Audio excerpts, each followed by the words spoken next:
Mening ismim Zebo. 45 yoshdaman. Beva qolganimga 10 yil bo'ldi. Butun hayotimni yagona qizim Layloga bag'ishladim. Uni o'qitdim, undirdim va nihoyat 2 yil avval ko'zimning oq-yu qarosi bo'lgan Layloni uzatdim. Kuyovim Farruh 28 yoshli, kelishgan, aqlli, tadbirkor yigit. Qizimni shunday sevardiki, men ularning baxtiga qarab to'ymasdim. O'zim erisholmagan baxtni qizim topganidan xursand edim. Dastlab Farruh menga shunchaki yaxshi kuyov edi. Hurmatli, mehribon, onajon deb tursa yuragim erib ketardi. Men unga o'z o'g'limdek qarardim. Ammo vaqt o'tgani sari nimalardir o'zgara boshladi. Yoki men o'zgardimmi? Men unda faqat kuyovni emas, erkakni ko'ra boshladim. Uning kulgusi, uning kuchli qo'llari, uning nigohi. Bir kuni hovlida ikkovimiz yolg'iz qoldik. Qizim dugonalarnikiga ketgandi. U menga suv olib keldi. Qo'li qo'limga tegdi. Tok urgandek bo'ldi. Men tezda qo'limni tortib oldim. Ammo uning ko'zlariga qaraganimda u ham qizarib ketgandi. U ham his qilgandi. O'sha kundan boshlab oramizdagi ko'rinmas parda yirtilgandek bo'ldi. Bizning nigohlarimiz to'qnashganda endi shunchaki qarash emas, bu otash edi. Men bu hissiyotdan qo'rqdim. O'zimni koyidim. Bu gunoh. Bu xiyonat. Ammo yuragim buyruqqa bo'ysunmasdi. Har safar u kelganida men o'zimni yo'qotib qo'yardim. Uning uchun yasanardim, uning uchun pishirardim. Men unga yoqishni xohlardim. Va men unga yoqayotganimni bilardim.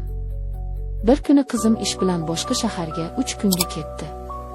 Ketishidan oldin eriga tayinladi. Dadasi, onamga qarab turing, yolg'iz zerikmasinlar. U ketgach, uyimiz g'alati bir sukunatga cho'mdi. Men vahimada edim. U bilan yolg'iz qolish bu olovga moy sepishdek edi. O'sha kuni kechqurun choy ichib o'tirdik. Suhbatimiz qovushmadi. Ikkimiz ham nimadir bo'lishini kutayotgandek edik. Nihoyat u jimlikni buzdi. Onajon, men chiday olmayapman. Sizni har ko'rganimda. Farruh kuyov, bunday gaplarni qo'ying. Qo'yolmayman. Siz ham xuddi shuni his qilayotganingizni bilaman. Ko'zlaringiz aytib turibdi. U o'rnidan turdi va menga yaqinlashdi. Men ham o'rnimdan turdim. Orqaga tisarildim. Bu gunoh. Laylo bilsa. Bilmaydi. Hech kim bilmaydi. Bu faqat ikkimizning sirimiz bo'ladi. Zebo. U ilk bor ismimni aytdi. Onajon emas. Zebo. U qo'llarini belimga qo'ydi va meni o'ziga tortdi. Men qarshilik qilmadim. Qarshilik qilishga kuchim yo'q edi. Uning nafasi yuzimni kuydirardi. U egilib lablarimdan o'pdi. Bu bo'lsa, bu mening yillar davomida muzlagan vujudimni eritib yubordi. Bu 10 yillik yolg'izlikdan keyingi birinchi bo'lsa edi.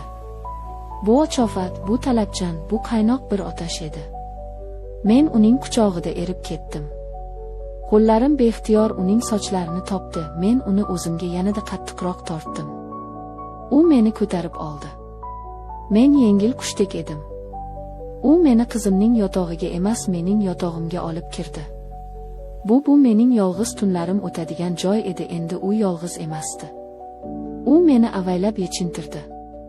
Uning qo'llari tanamning har bir nuqtasini o'rganardi. Go'yo men yillar davomida kashf etilmagan bir xazina edim. Siz shunday go'zalsiz, dedi u hansirab. Uning teginishlari, uning kuchli yosh vujudi. U mening ayolligimni qaytarib berdi. Uning lablari, uning lablari. Ular mening tanamning har bir nuqtasini uyg'otdi. Bo'ynimni, yelkalarimni, ko'kraklarimni ularni avval mayinlik bilan o'pdi, keyin esa uchidan sekin tishlab oldi.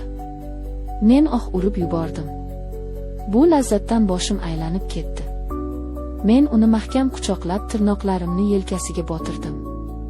Uning issiq nafasi kindigimdan pastga tushdi. Uning tili.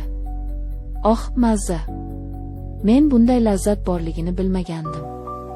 Men faqat ingray olardim. U mening ayolligimni shunday ehtiros bilan o'pardiki, men aqldan ozayozdim. Men butunlay unga taslim bo'lgandim. Nihoyat u ustimga chiqdi. Uning qattiq turgan vujudi oyoqlarim orasiga yaqinlashdi.